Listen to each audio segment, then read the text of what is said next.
तो last episode के and पे हमने देखा था कि हमारा ल्यू फेंग जियानरू से कह रहा था कि मुझे बताओ कि क्या मैंने पास में यहाँ पर इस बीमारी को क्योर करने के बारे में कुछ तोड़ निकाला था यहाँ पे जिसका कुछ तुम्हें पता है। तो वो कहती है कि तुम मुझे सूंघते थे। तो वो कहता है नहीं, इसके बारे में नहीं, कुछ और बताओ। तो वो कहती है अच्छा तो तुम ये जानना चाहते हो कि पास में तुम मेरे साथ क्या कुछ करते रहे हो। तो ल्यू फेंग कहता है क्या मैं तुम्हारे साथ क्या कुछ करता रहा हूँ। तो इसी के साथ ही उसे कहती है कि पास में तुमने जहाँ पर मेरी इंचेंट्रेस फॉक्स को बाहर निकाला था, जो मेरी बीस्ट है, तुमने कहा था कि उसके इंचेंट्रेस यानी तुम्हारे ऊपर सेडक्शन टेक्निक को यूज करने के बाद तुम्हारे ऊपर उस बीमारी का कंट्रोल कम हो जाता है, तुम्हें इम्यूनिटी मिल जाती है। कई बार यहाँ पर आने के बाद मेरी फॉक्स बीस से कहते थे कि वो तुम्हारे ऊपर एन्चेंटमेंट टेक्निक को यूज करे। तुम्हारा ल्यू फेंग ये बात सुनने के बाद काफी हैरान होता है और कहता है क्या वाकई में यहाँ पर ऐसा हो सकता है। अगर मैं यहाँ पर किसी के सिडक्शन टेक्निक की वजह से एन्चेंट हो जाता हूँ तो क्या यहाँ पर रेड डेविल का कंट्रोल मेरे पर कम हो जाएगा। तो ल्यू फेंग ये सोचने के बाद सोच रहा था अगर ये वाकई में ऐसा हो सकता है तो अगर ल्यू फेंग ने यहाँ पर पास में इसको यूज किया है तो फिर ल्यू फेंग इससे आजाद क्यों नहीं हो पाया, आखिर के ऊपर ल्यू फेंग यहाँ पर मारा क्यों गया। लगता है कि मुझे यहाँ पर इसके बारे में कुछ और रिसर्च करने की जरूरत है। तो वो उसे कहता है कि मुझे बताओ क्या तुम्हारी एन्चेंट्रेस जो वो कामयाब हुई, क्या बीमारी का इलाज हुआ या नहीं।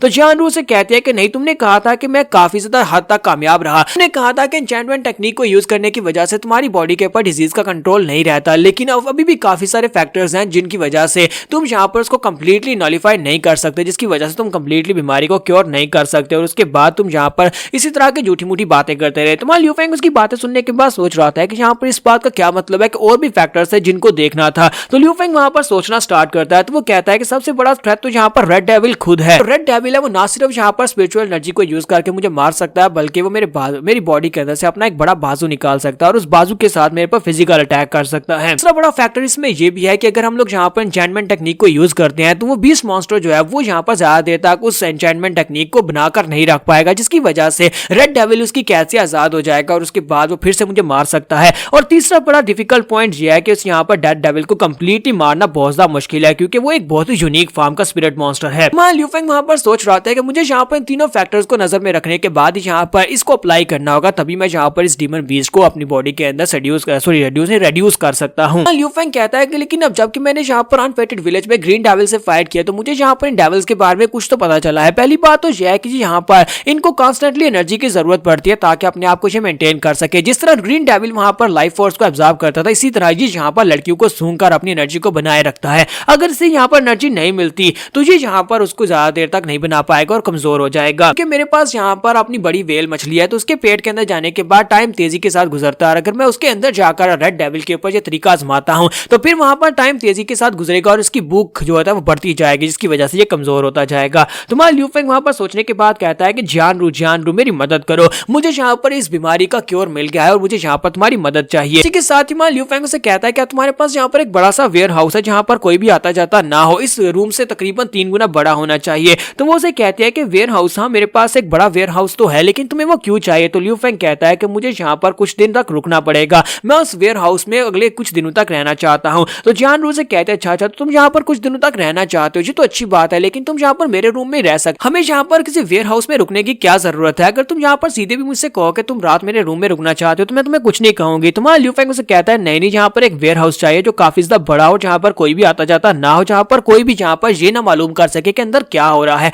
तो जियानरू शर्माना शुरू कर देती है और कहती है मुझे तुम्हारी समझ आ गई, तुम यहाँ पर छुपकर ये सब कुछ करना चाहते हो क्योंकि मेरे रूम में तो कोई भी आ सकता है। ठीक है, मैं यहाँ पर तुम्हारे लिए बंदोबस्त कर देती हूँ। और शर्माते वहां पर से भाग जाती है और कहती है हाँ मैं अभी जाकर वेयर हाउस का बंदोबस्त करवाती हूँ, जाकर उसको अच्छे से तैयार करती हूँ। तो ल्यू फेंग कहता है मुझे लगता है कि यहाँ पर कुछ गलत समझ रही है, मैंने तो ऐसा कुछ कहा नहीं जिसकी वजह से ये इतना ज्यादा शर्मा रही है। इसी के साथ ही ल्यू फेंग वहां से बाहर बाजार की तरफ चला जाता है और कहता है कि अगले कुछ दिनों के लिए मुझे यहाँ पर तैयारी करनी होगी। और नेक्स्ट सीन 2 घंटे के बाद का दिखाया जाता है। वेयर हाउस कंप्लीटली तैयार हो चुका होता है। तो इसी के साथ ही ल्यू फेंग वापस आता है तो जियानरू से कहते हैं कि वेलकम बैक, तुम वापस आ गए। तो वो वहां पर काफी सारा सामान लेकर आया था, काफी सारा राशन लेकर आया था। तो वो कहती है कि ये क्या इतना सब कुछ क्यों लेकर आया। तो ल्यू फेंग कहता है कि मैं यहाँ पर खाना और पानी लेकर आया हूँ जो यहाँ पर इस वेयर हाउस में रुकने के लिए मेरे काम आएगा, क्योंकि अगले कुछ महीनों के लिए मैं यहीं पर रुकने वाला हूँ। कम 3 महीने मुझे यहीं पर गुजारने होंगे। तो जियानरू से कहते हैं क्या तुम यहाँ पर 3 महीने गुजारने वाले हो, ये तो अच्छी बात है, लेकिन खाना पानी तो ठीक है, लेकिन इतनी सारी बुक्स क्यों लेकर आया। तो ल्यू फेंग कहता है कि यहाँ पर जो कहानियों वाली सबसे बेस्ट बुक थी तो मैं सारी की सारी उठा लाया हूँ कि मैं वहाँ पर बोर हो जाऊँ तो फिर बुक्स पढ़ लूंगा। जियानरू वहाँ पर उसकी बातें सुनने के बाद काफी हैरान हो रही थी और फिर साथ ही सोच रही होती है कि मुझे लगता है कि अगले 3 महीने मेरे साथ गुजारना चाहता है इस बड़े से वेयर हाउस में, हम लोग बहुत ज्यादा मजे करने वाले हैं। तो वो कहते हैं अच्छा